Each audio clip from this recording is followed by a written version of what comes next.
c'est Katia Schall qui va nous parler du travail comme étant un sujet inapproprié à l'art de la médaille. Et il est évident que lorsque on regarde les comptes rendus de salons, par exemple, par rapport à quelques tableaux ou dessins qui existent représentant des intérieurs d'usines, le terme le plus souvent employé, c'est la vulgarité de ces intérieurs d'usines. Donc, merci d'avoir retrouvé cette phrase, rien de plus commun et vulgaire que tels intérieurs d'usine. Voilà. Est-ce que c'est un sujet pour la médaille ou pas? Nous allons vous écouter. Merci beaucoup pour cette présentation. Je tiens aussi également à remercier les organisatrices de cette journée d'études, Agnès Verly pour sa disponibilité, ainsi que Cécilie Champy et Cécile Bertrand pour m'avoir offert la possibilité de réfléchir à ce sujet passionnant. Alors j'ai mis en... C'est bon, on voit mon PowerPoint Oui, c'est très bien. Merci. Donc, il y a maintenant plus d'1 an, lorsqu'elle m'avait invitée à proposer une contribution, je relisais toutes les recensions des expositions de médailles au salon, et voilà que je tombe sur cette critique désapprobatrice formulée par Ernest Bablon, dont j'ai fait donc le titre de ma communication. Alors, je vais revenir sur cette citation pour la remettre dans son contexte, mais en guise d'introduction, je tiens à vous présenter quand même le personnage autour de ce portrait en médaille.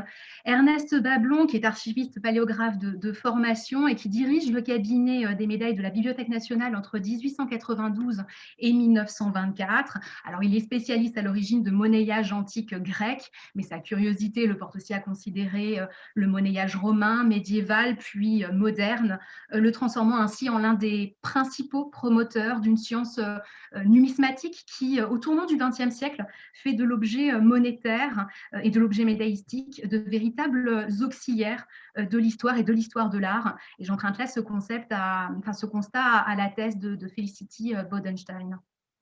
Ernest Bablon tient donc une place essentielle dans le microcosme de la numismatique. Il en vient aussi à s'intéresser à la médaille que produisent les médailleurs qui lui sont contemporains. Alors, d'abord parce qu'il enregistre par le biais du dépôt légal presque quotidiennement l'entrée des médailles les plus récemment frappées dans les ateliers de la Monnaie de Paris et par toute une multitude d'éditeurs privés. Ensuite, parce qu'il fréquente les médailleurs qui sont nombreux à se rendre au cabinet des médailles pour copier les monnaies antiques. Et enfin, parce qu'il est très souvent sollicité par les instances officielles pour son expertise. Cet œil donc acéré en matière de production contemporaine et puis son érudition quant à l'histoire de la médaille, Bablon va les mettre à profit à partir de 1901 dans une série de recensions sur la médaille exposée dans la section qui lui est dédiée au Salon de la Société des artistes français. Série qu'il fait paraître jusqu'en 1912 dans la revue de l'art ancien et moderne. Alors, cette nouvelle activité de critique d'art, elle lui permet de revenir sur la floraison et le renouveau que connaît cet art depuis maintenant une vingtaine d'années. Mais l'exercice dépasse aussi très souvent le simple commentaire d'œuvre en venant se compléter de réflexions sur l'évolution de l'art de la médaille et notamment sur quelques méfaits. Des méfaits inhérents, donc selon lui, aux transformations techniques et esthétiques à l'œuvre dans cet art. Donc, au fur et à mesure de ces recensions, il vient à dénoncer, parfois de manière un peu virulente, les écueils de la réduction mécanique, de la délégation aux praticiens et puis de la généralisation du recours au modelage, d'importantes modifications qui ont pourtant porté l'art de la médaille à son firmament par l'école des Jules Clément Chaplin, Oscar Roty et de leurs suiveurs, Frédéric de Vernon, Auguste Pathé, Georges Dupré. Je vous présente ici quelques exemples pour illustrer mon propos. J'en viens donc à ma formule et vous restitue le plein passage de cette critique émise à l'occasion du Salon de 1905. Bablon y édicte désormais clairement la thèse qui était déjà en germe en 1901, à savoir que le naturalisme est peut-être supportable en peinture, mais ne l'est pas du tout en médaille. Je paraphrase ici cette première citation. Donc pour préciser cette thèse, il faut rappeler qu'une troisième garde d'artistes expose de la médaille au Salon à partir des années 1898-1899. Et je parle ici d'artistes, alors au sens large, puisque ce ne sont plus uniquement des médailleurs, mais aussi un certain nombre de sculpteurs qui s'emparent des techniques médaillistiques et de son iconographie modernisée pour proposer tout au long des années 1900 leur propre approche du genre. Donc, face à ces nouveaux acteurs, à leur quête d'originalité, Bablon considère leur production d'un mauvais œil et il écrit donc en 1905, je le cite, « Comme d'ordinaire, je me tais sur les œuvres dans lesquelles on n'aurait rien à signaler que des défauts. Rien de plus commun et vulgaire que tel intérieur d'usine où certains travaux des champs traités comme instantanés photographiques, sans esprit, sans idéal, sans même la sympathique bonhomie qui sied au sujet champêtre et familier. Rien qui nous révèle et nous ouvre l'âme populaire. Passons vite devant ce réalisme qui est comme une gageure contre le goût. » Donc derrière ce commentaire, on constate l'existence d'une puissante tradition médaillistique qui accepte finalement mal l'insertion de sujets neufs, tels que la représentation du travail, et alors qu'au même moment, et l'exposition de nos gens sur scène le montre bien, la production statuaire promeut de telles images liées à une appréhension plus directe du réel dans un parti pris naturaliste. J'en viens donc à la question que pose mon intervention. Le travail est-il vraiment un sujet inapproprié à l'art de la médaille? Et en poussant un peu plus loin la réflexion, je voudrais interroger les raisons d'une telle réprobation, quand d'autres critiques, on va le voir, s'en réjouissent. Alors j'ai pris le parti d'orienter cette communication sur le monde industriel, moins sur les questions de représentation du labeur agricole ou des métiers issus de l'artisanat, cela pour analyser plus finement l'évolution iconographique de l'idée d'industrie et pour finalement aussi comprendre l'incidence que ces médailles de sculpteurs ont sur les productions de médailleurs qui, eux, ne cherchent pas tant à transgresser leur art, mais seulement à l'adapter aux nouveaux besoins qui s'expriment entre les années 1880 et 1914.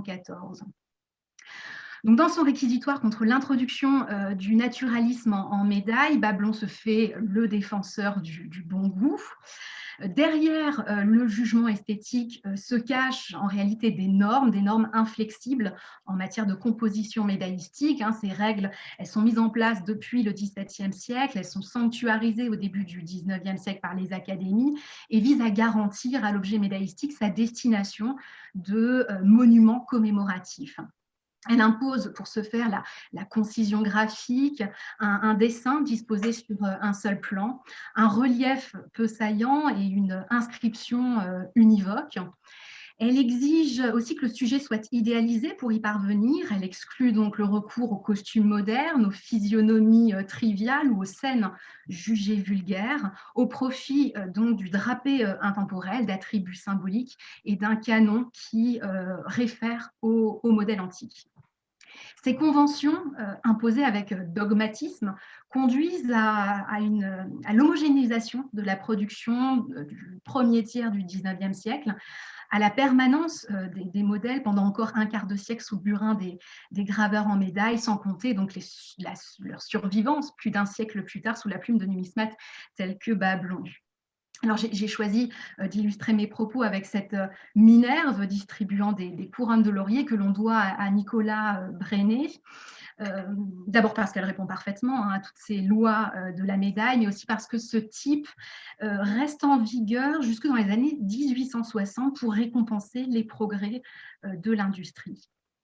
Cette permanence des lois de la médaille explique maintenant un peu mieux pourquoi les attributs liés au monde du travail et plus précisément les personnifications du travail sont si rares dans les deux premiers tiers du XIXe siècle.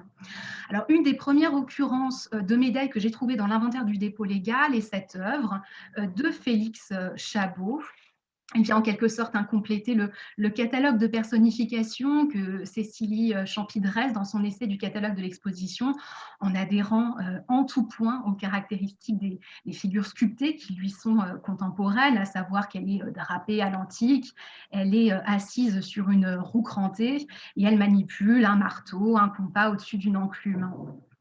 Et en parallèle, j'associe le revers de la médaille de l'exposition, alors la médaille commémorative de l'exposition universelle de 1867, frappée la même année que l'œuvre de Chabot, qui est intéressant parce que la figure donc de l'industrie fonctionne en pendant de celle de la personnification des arts, qui toutes les deux encadrent le génie de la France. L'allégorie de l'industrie conserve encore pendant une quinzaine d'années cette forme archétypale qui incorpore en elle les valeurs du travail pour en personnifier l'idée. Frédéric de Vernon est l'un des premiers médailleurs à opérer une sorte de transformation de cette iconographie. Je vous projette ici le chef modèle à partir duquel a été conçu l'instrument de frappe ayant servi à forger cette médaille, une médaille dite banale, dans le sens en fait où elle est capable de couvrir toute une multitude de besoins, notamment parce que la légende circulaire n'a pas été conservée.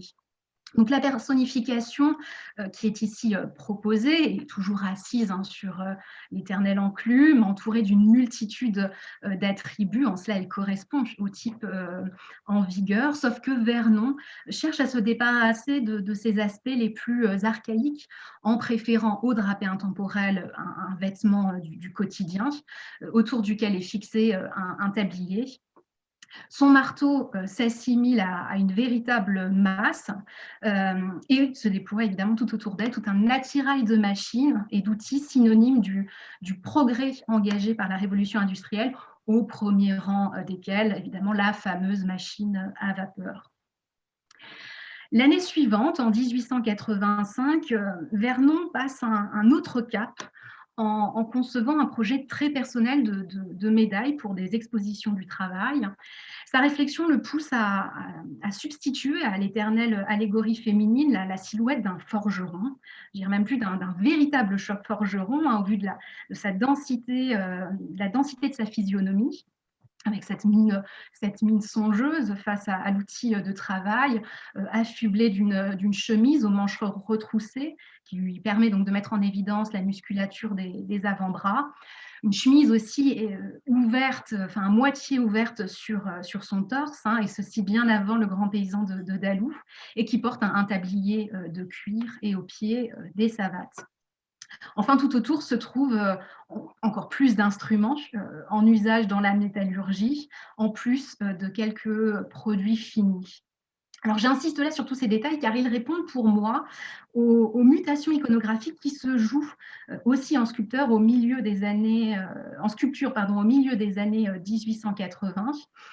Tous ces aspects sont vecteurs d'une recherche de véracité de la part des médailleurs qui, contraints par le vocabulaire métaphorique de leur art, envisagent d'en renouveler l'approche par, d'une part, la projection de l'allégorie dans un environnement qui puisse traduire le perfectionnement de l'industrie, et d'autre part, une humanisation de l'allégorie qui passe aussi par la masculinisation de celle-ci. Et ce constat rejoint celui d'Amy Benadiba, qui a montré dans son essai du catalogue que la mutation de l'imagerie du mineur coïncidait avec les progrès sociaux de l'obtention du droit des syndicats en 1884, de l'accession au Parlement des premiers représentants de la classe ouvrière aux élections de 1885, en plus de la publication de Germinal en 1885. Donc, 1884-1885, qui sont justement les années où Frédéric de Vernon effectue cette transformation iconographique.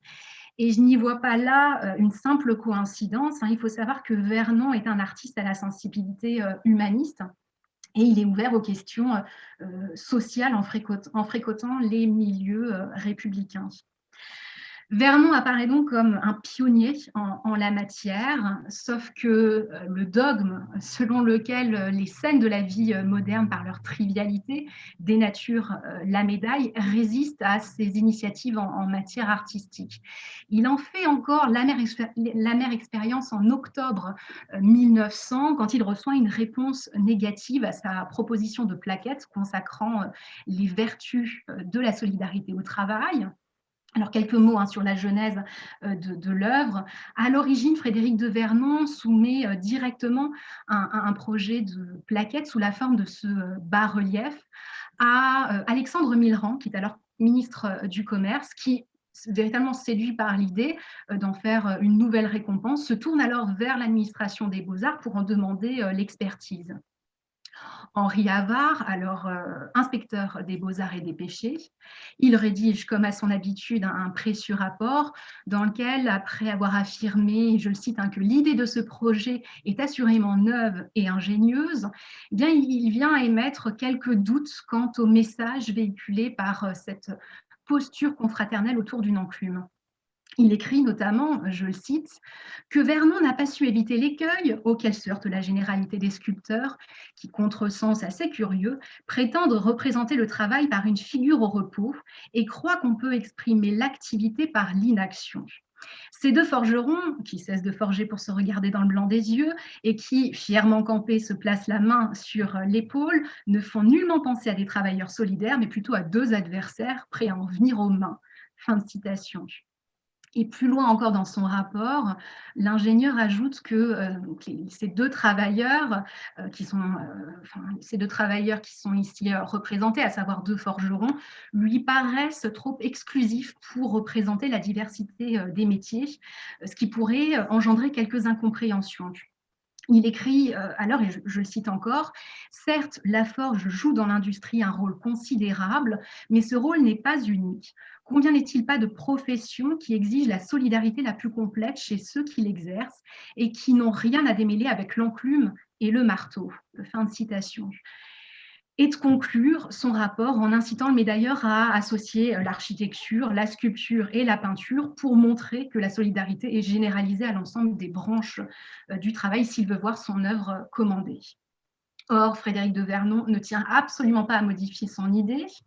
Et cela tombe bien car il lui parvient au même moment, en novembre 1900, une proposition de commande faite par la Société des Amis de la Médaille française.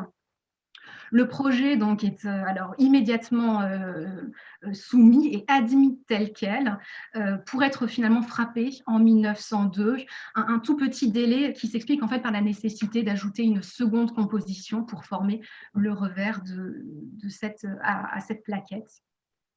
Cet épisode est donc intéressant à plus d'un titre. Il prouve déjà qu'en 1900, eh bien, un commanditaire public n'est toujours pas prêt à voir la silhouette de véritables travailleurs inclus dans le champ de la médaille, alors qu'un opérateur d'ordre privé, tel que cette association d'amateurs, est pleinement convaincu de sa pertinence.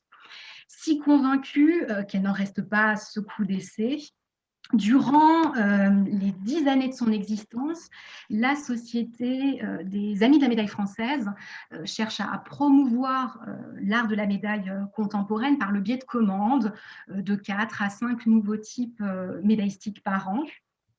Et pour ce faire, elle s'adresse aux médailleurs les plus réputés, mais aussi à des sculpteurs, en leur garantissant toute liberté de création. Donc, aucune directive ne leur est fournie, si ce n'est celle de faire preuve d'audace. Et c'est le cas de Georges Loiseau-Bailly, qui illustre avec authenticité le dur labeur des lamineurs, cingleurs et chaîniers, actifs aux forges de Guérigny, comme l'indique le titre originel de la plaquette. Elle a depuis été réintitulée Les Forgerons, ce qui est quelque peu réducteur à l'égard des 3 corps de métier que le sculpteur s'est appliqué à représenter. Un titre originel qui nous situe aussi la scène dans la Nièvre, et même plus précisément dans une manufacture réputée, les Forges Royales de Guérigny, en activité depuis le XVIIe siècle, spécialisées dans la fonte d'encre, de ferrure et de clous, destinée à la marine. L'entreprise métallurgique passe d'ailleurs sous gestion du ministère de la Marine sous la Restauration, où elle est modernisée dans les années 1830. Une ligne de production de chaînes métalliques est alors installée, et c'est cette production justement que le sculpteur nous donne ici à voir. Je parlais d'ailleurs d'authenticité pour qualifier cette représentation du travail, car il faut savoir que l'oiseau BI effectue un séjour d'observation dans la Nièvre à l'hiver 1902-1903. Il s'est rendu à Guérini et en ramène donc des dessins, des esquisses rapidement modelés sur le vif, qui nous traduit bien la réalité du geste de ces ouvriers et les dangereuses manipulations auxquelles il se livre. Quelques-uns de ces reliefs rapportés de son voyage d'études sont exposés au Salon de 1903. Roger Marx nous le révèle d'ailleurs dans sa propre recension des salons. Son commentaire fait à ce titre l'éloge de l'habileté avec laquelle l'oiseau BI s'adonne au modelage et recourt à la plastiline, cette pâte à modeler à base de cire, que Roger Marx compare au crayon du dessinateur, puisqu'elle permet aux sculpteurs de saisir et de fixer dans toute la vérité de leur allure la vie ouvrière avec une intelligence et une autorité de consignation en tout point remarquable. Je vous cite là la fin de son passage, du passage de cette critique. Donc avec une réception si positive, il n'est pas étonnant de retrouver les maquettes proposées en juillet 1903 au conseil d'administration des Amis de la Médaille française par Roger Marx, dans son rôle de fondateur de cette société, et d'être adoptées telles quelles à l'unanimité. Autre commande des Amis de la Médaille française a abordé la thématique de la mine et de la métallurgie, cette plaquette que l'on doit à Corneille Tennyson, le principal sculpteur de la mine, selon cette étiquette qu'il revendique en raison de, on l'a dit ce matin, en raison d'ailleurs de sa naissance à Anzin, et que lui forge aussi son premier biographe, Édouard Fromentin. Son titre donc, Mine et métallurgie, dévoile de manière binaire sur l'avers une scène de chargement du charbon sur des péniches par des caffus. On l'a aussi rappelé ce matin, c'est ces femmes qui trient manuellement le minerai au sortir de la mine. Tandis qu'au revers figure une douzaine d'hommes s'activant autour d'une cuve Bessemer chargée de métal en fusion, prête à être coulée. Cette commande diffère de la précédente dans le sens où Roger Marx contacte en octobre 1909 Tennyson pour l'inviter à produire une œuvre qui puisse intégrer la série métallique de l'année courante. Le sculpteur se met alors au travail. Nous savons, grâce aux travaux de Catherine Limousin, qu'il utilise comme source deux carnets de dessin, l'un datant de 1901, l'autre de novembre 1909, dans lesquels sont compilées des études faites spécialement à Denain. Et s'y ajoute le recours à des photographies réalisées à Anzin vers 1905. Je vous reproduis d'ailleurs à l'écran deux clichés qui contiennent exactement la perspective des cales de décharge et puis la pose des deux caffus qui seront ensuite incorporés presque tels quels au premier plan de la plaquette.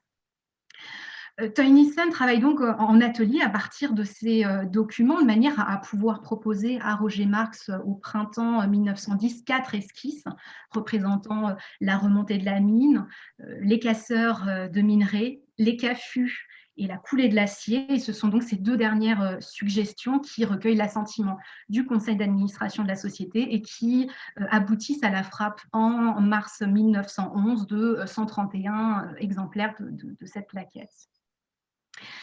Ces deux plaquettes m'incitent à tirer d'ores et déjà un premier constat, car elles attestent d'une indéniable transformation de la médaille par les sculpteurs. Leur composition et leur qualité plastique ne répondent à aucun critère médaillistique que j'ai donné au début de cette communication. Vous constatez, elles sont toutes les deux en épigraphe, comportent de part et d'autre de leur surface une scène narrative. Leur format rectangulaire et leur relief très accusé témoignent de leur souche sculpturale, à savoir celle de bas-relief modelé, mécaniquement réduit. Quant à leur destination, commémorative ou dédicatoire, eh bien, elles en sont complètement dépourvues. Elles perdent leur fonction d'usage pour devenir de simples auxiliaires de l'art. Elles valent désormais par et pour elles-mêmes, si j'ose dire, et en cela, elles empruntent une nouvelle fonction, celle de la délectation des sens.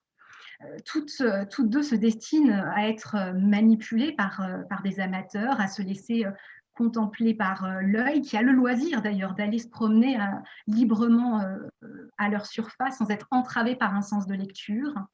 Et donc, en dépit de la perte de tout caractère médaillistique, elle gagne un double attrait, un attrait évidemment plastique et esthétique. De telles propositions sont accueillies avec enchantement par des critiques plus progressistes, on va dire, que Bas Blanche. Paul Xell, qui se félicite par exemple, et je le cite, « que nos jeunes artistes marchent résolument dans une telle voie, qu'ils s'inspirent de la vie sociale moderne sans perdre les belles qualités réalistes de notre école nationale ». Fin de citation. Et ces propositions en engagent aussi d'autres.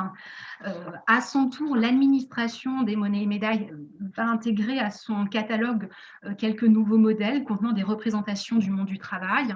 C'est notamment le cas de cette plaquette sur le thème de la métallurgie et de la fonderie, dont le contrat d'exploitation est signé par Raoul Lamour-de-Dieu en mai 1912. En cherchant donc à rendre hommage à tous les métiers que couvre cette activité industrielle, il va fractionner le champ de sa plaquette en 2, voire en 4 registres pour ici le revers. Et derrière ce parti pris, on sent l'approche d'un médailleur qui a la maîtrise de son médium. Le triptyque des potiers de Pierre Lenoir se place dans la même optique, voire renoue encore un peu plus avec les conventions de la médaille, par la présence d'inscriptions qui figurent à l'exergue, et puis par la présence aussi de cet imposant cartouche lisse dans lequel peut être gravée une inscription. Ces deux exemples pointent là une distorsion qui peut exister, enfin qui existe clairement entre les expérimentations auxquelles se livrent Loiseau Bailly et Toy-Nissen et puis la matérialité de ce que produisent leurs homologues médailleurs. Les propositions de nos sculpteurs forment en réalité deux apaxes qui n'engagent pas tant vers une transgression complète et totale des lois de la médaille. La principale raison étant que les réalisations médaillistiques restent conditionnées par la commande. Par la commande, par des organismes qui fédèrent les ouvriers, à l'image de cette médaille voulue par la mutualité des peigneurs du département du Nord. Hippolyte Lefebvre est pour cela sollicité en 1896 pour confectionner une œuvre capable à la fois d'incarner la solidarité et puis de représenter le métier sous la forme de cette composition assez foisonnante. La densité, sa densité nuit même quelque peu à la lisibilité de la scène. On dispose, heureusement, si j'ose dire, d'un galvanotype qui nous aide à distinguer un peu mieux cette silhouette de cardeuse, actionnant un métier de peignage dans un atelier où d'autres ouvriers s'activent à l'arrière. Et à noter aussi que cette scène réapparaît 10 ans plus tard sur cette plaquette de l'exposition internationale des industries textiles de Tourcoing dans le registre droit, et elle se retrouve ainsi placée en pendant d'une scène assez fantaisiste de filage au Moyen-Âge.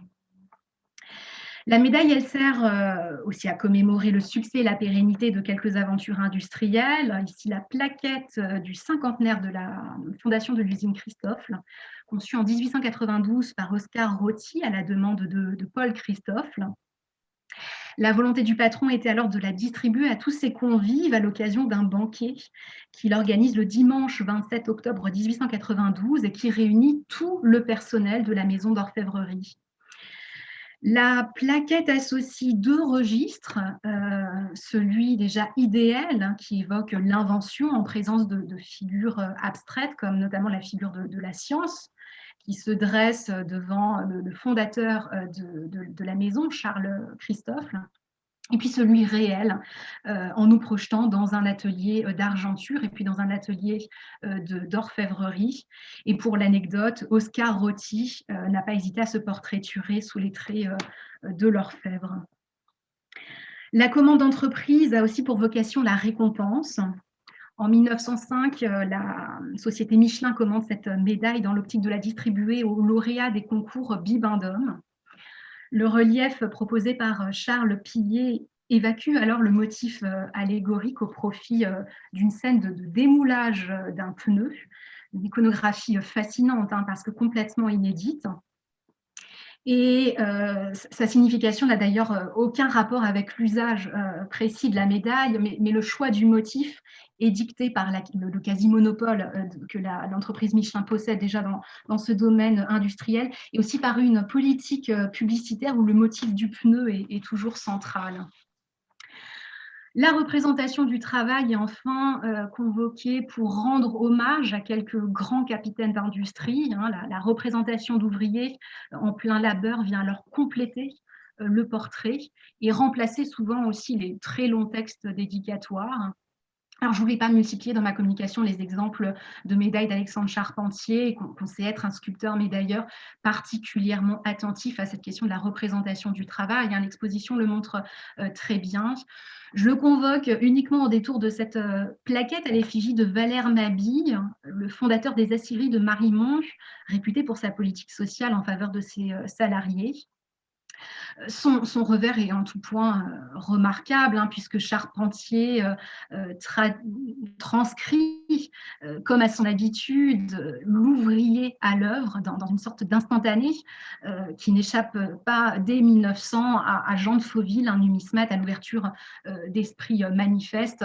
Je vous ai retranscrit là de très belles lignes de son commentaire et de sa critique élaborée en 1900. L'adjonction de scènes réalistes au portrait d'industriel est encore visible dans cette plaquette, frappée à l'occasion du 25e anniversaire de la présidence d'Adrien Michaud à la tête de la cristallerie de Baccarat.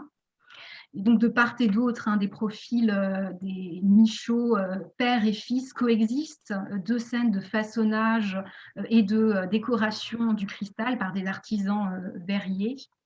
En revanche, au revers, on distingue une évolution de l'imagerie tenant dans ces deux vignettes qui fournissent une vue à vol d'oiseau du site industriel de la cristallerie, à deux phases de son histoire, c'est-à-dire avant et après la mise en œuvre d'une politique industrielle allant à la modernisation et à l'expansion des infrastructures. La disparition de la figure du travailleur, on constate se généraliser au début des années 1910, et donc à l'individu qui véhiculait jusqu'à présent l'idée et les valeurs du travail par son corps, et substituer un paysage industriel bien plus à même d'évoquer la richesse économique acquise par les grands patrons, leur mainmise aussi sur un territoire fortement modifié par des infrastructures toujours plus puissantes, toujours plus productives. Élie Remeau appartient d'ailleurs à cette catégorie d'industriels. Au sein de la compagnie des mines de Lens, il contribue à augmenter les rendements de la mine en passant de 2 puits à son arrivée en 1866 à 16 puits en 1910. Et de cet investissement résulte cette plaquette qui lui est offerte en 1910 par son conseil d'administration après avoir été spécialement commandée à Hippolyte Lefebvre.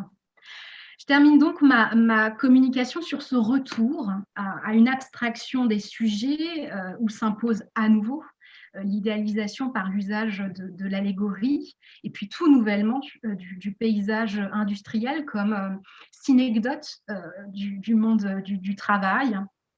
Et je conclus aussi en revenant à cette question que posait ma communication pour y répondre finalement en assurant que oui, bien évidemment, oui, la représentation du travail est bien un sujet approprié à l'art de la médaille. Les modalités de sa représentation ont seulement dû s'adapter, jouer avec des conventions qui lui sont au premier abord défavorables, puis qui le resteront pour une toute petite minorité comme notre fameux bas blanche. Elles ont aussi dû répondre à la commande industrielle qui intègre finalement rarement l'audace dans leur cahier des charges, à l'inverse de la Société des Amis de la Médaille française. Mais il n'en reste pas moins que toutes ces œuvres que je vous ai projetées à l'instant servent un dernier usage dont je n'ai pas encore fait mention, celui de témoigner finalement d'une réalité sociale où le travail possède une place centrale et de conserver durablement la mémoire de cette époque pour que l'on puisse encore en discuter aujourd'hui. Je vous remercie. Eh bien, c'est nous qui vous remercions de cet exposé original et extrêmement intéressant qui entre évidemment en plein dans le sujet dont nous débattons depuis ce matin. Et vraiment, vos recherches nous éclairent complètement sur cette représentation du travail.